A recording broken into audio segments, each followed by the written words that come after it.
Another thing is, my little sermon, is that sometimes we underestimate or don't appreciate or forget about the blessings that we have in our life because we're so used to it. Like if you don't have food allergies, you don't really have to think about it that much unless somebody close to you in your life has food allergies. You can order food at 2 a.m, like from Shake Shack or whatever you get food from. But somebody that has food allergies has to think about, okay, I don't want to die or have... Okay, so sometimes it's hard to find food. But the reason I'm saying that is because we don't always have the mind frame to be grateful for what we have and what's around us, because we get so bombarded for the blessings that we do have. I drove around LA today, and this is the highest amount of homeless people I have ever seen in my life. It's just, honestly, like, sometimes we don't realize how much of a blessing it is to have a roof over our head and food on the table, even if you ate a meal today, and food and money to pay for your bills. Like, it's just mind-boggling the amount of things that happen on this earth.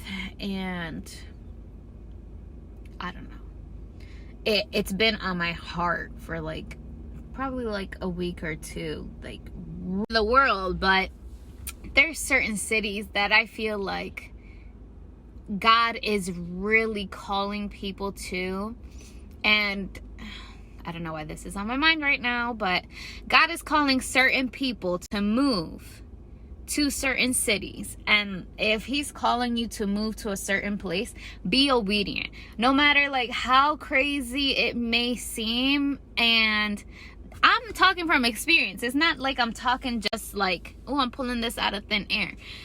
If God is calling you to do something or go somewhere, obviously, like, pray about it, get your confirmation from him, but do it. There's a reason he called you, not your mama, not your daddy, not your best friend, not like that guy from church that was leading the classes, whatever. Everyone has their own calling, their own assignments, and stop waiting for other people to do what God told you to do.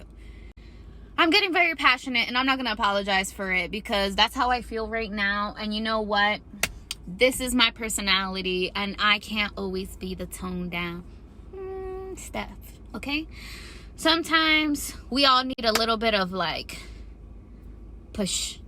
Because if you wait for somebody to say yes and do what you were told to do with you, it might never happen. You can't stop your assignment because other people aren't being obedient, or because you're too afraid to do what God told you to do because of your fears, your insecurities, whatever it may be.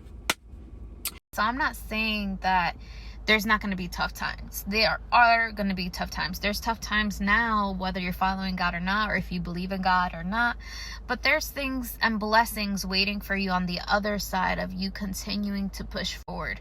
You continuing to believe past like your insecurities or your limitations or what you've been told about you, or the things that your family has or has not been able to do. Just because you haven't seen it been broken off of your family, that doesn't mean that it can't happen for you.